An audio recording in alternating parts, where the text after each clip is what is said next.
Hello বন্ধুরা, welcome back to my channel. সকলকে নমস্কার। তো আজকে একটা বিশেষ ভিডিও নিয়ে তোমাদের কাছে চলে এলাম। তো আজকে এই ভিডিওটা বেসিক্যালি আমি থাইল্যান্ড ট্রিপ করেছি সেটার বাজেট নিয়ে তোমাদের সাথে ডিসকাস করব। সো আমার কত খরচা হয়েছে, কিভাবে আমি গেছি এবং কত টাকা খরচা তোমাদের হতে পারে সেটা আমি তোমাদেরকে জাস্ট একটা আইডিয়া তোমাদেরকে দেবো। অ্যাকচুয়াল যে বাজেট সেটা তোমাদের সাথে আমি শেয়ার করব। আমার কত খরচা হচ্ছে সেটাই তোমাদের সাথে শেয়ার করব। সো চলো শুরু করা যাক আজকের এই ভিডিও। Let's go.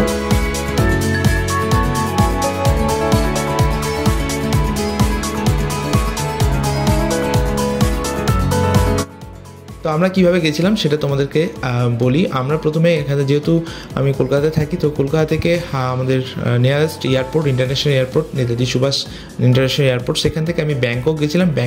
ব্যাংকক থেকে আমি ফুকেট গেছিলাম। সো আমার ট্রিপটা মেন অ্যাট্রাকশন হচ্ছে ফুকেট। তো যারা ফুকেট নিয়ে প্ল্যান করছো যাবে বলে, তো তাদের জন্য এই ভিডিওটা তো অনেক হেল্পফুল হবে আশা করছি। সো দেন আমি তোমাদেরকে ফ্লাইট ফেয়ার এবং সব কিছু বিষয় তোমার সাথে বলবো।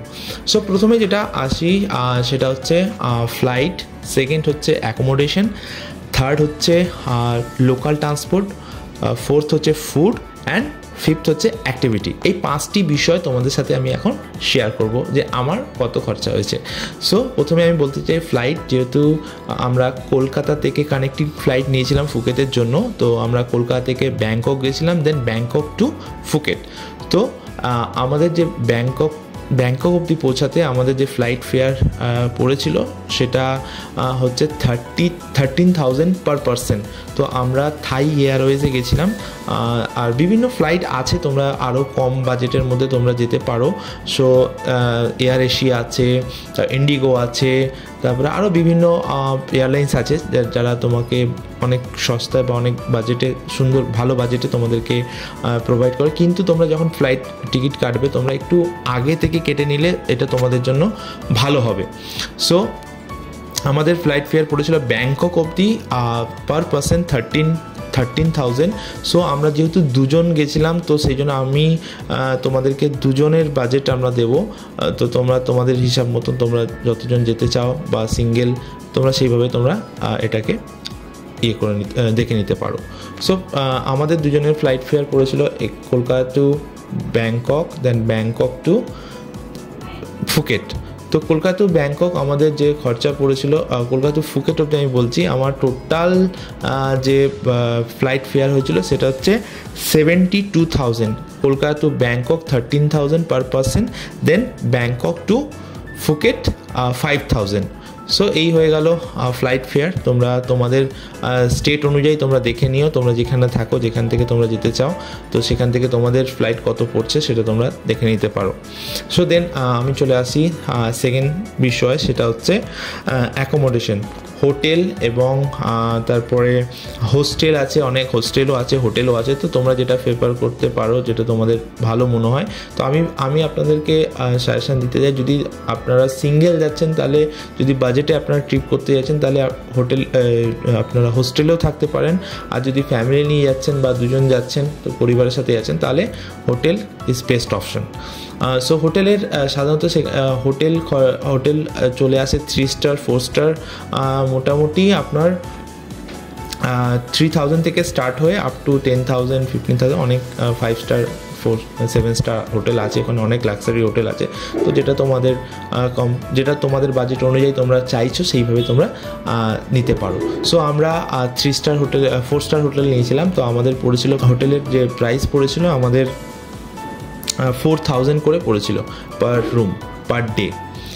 সো সেটা হচ্ছে ফুকেটে একটু কস্টলি।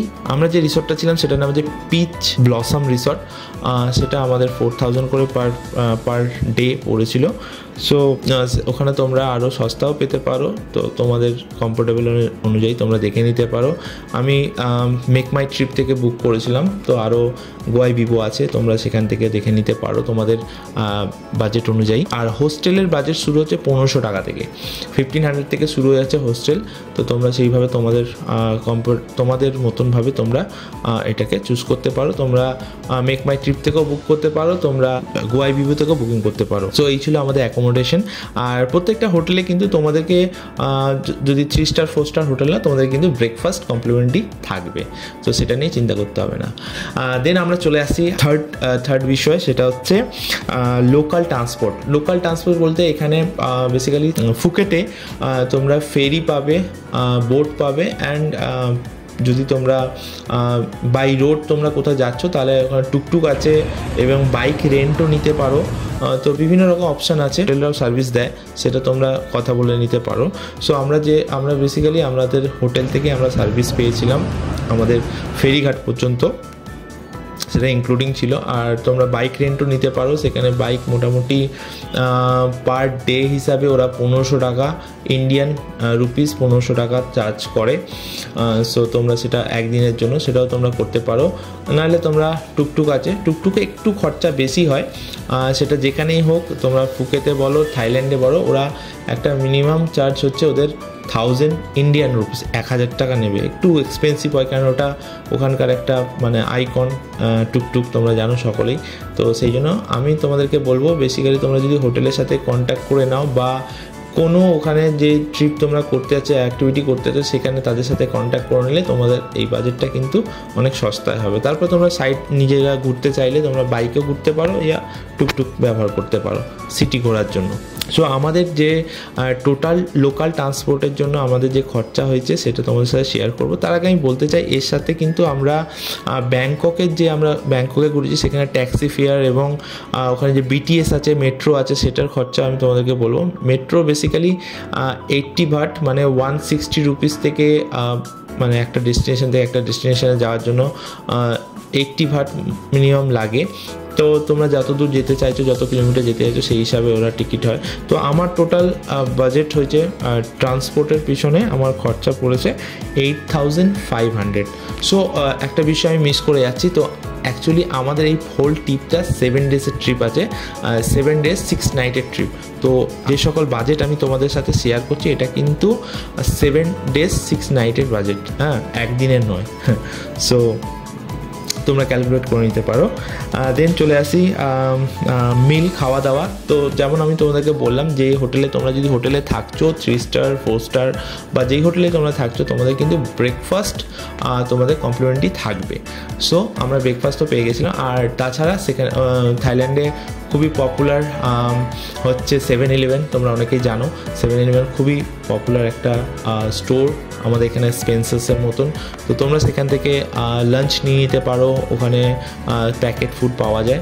তো তোমরা সেখান থেকে লাঞ্চ তোমরা যা কিছু তোমাদের প্রয়োজন তোমরা নিয়ে নিতে পারো। কিন্তু হোটেলে একটু এক্সপেন্সিভ, যদি তোমরা রেস্টুরেন্টে যাচ্ছ তো সেখানে কিন্তু অনেকটাই খরচা তোমাদের পড়ে যেতে পারে। তো সেই জন্য আমি তোমাদেরকে রেকমেন্ড করতে চাই তোমরা যদি 7-Eleven থেকে তোমরা যদি লাঞ্চটা করে নিতে পারো তাহলে তোমাদের জন্য বেস্ট হবে। আর ডিনারটাও তাই। আর তোমাদের হচ্ছে 7-Eleven করতে পারো, নাহলে তোমরা হোটেলে তোমরা খেতে পারো বা রেস্টুরেন্টেও তোমাদের যদি স্পেশাল ডিনার থাকে তাহলে সেটা তোমরা করতে পারো। তো আমার টোটাল ফুডের পিছনে মিলের পিছনে খরচা পড়েছে 7 দিনের জন্য, সেটা হচ্ছে 7000 পার ডে, 1000 রুপিস করে আমার খরচা হয়েছে দুজনের। আমি বারবার বলছি আমার টোটাল যে বাজেটগুলো আমি বলছি এটা কিন্তু আমার একার নয়, এটা আমরা দুজনের বাজেট বলছি। তো বিষয় যেটা তোমাদের সাথে শেয়ার করতে চাই এখন সেটা হচ্ছে অ্যাক্টিভিটি।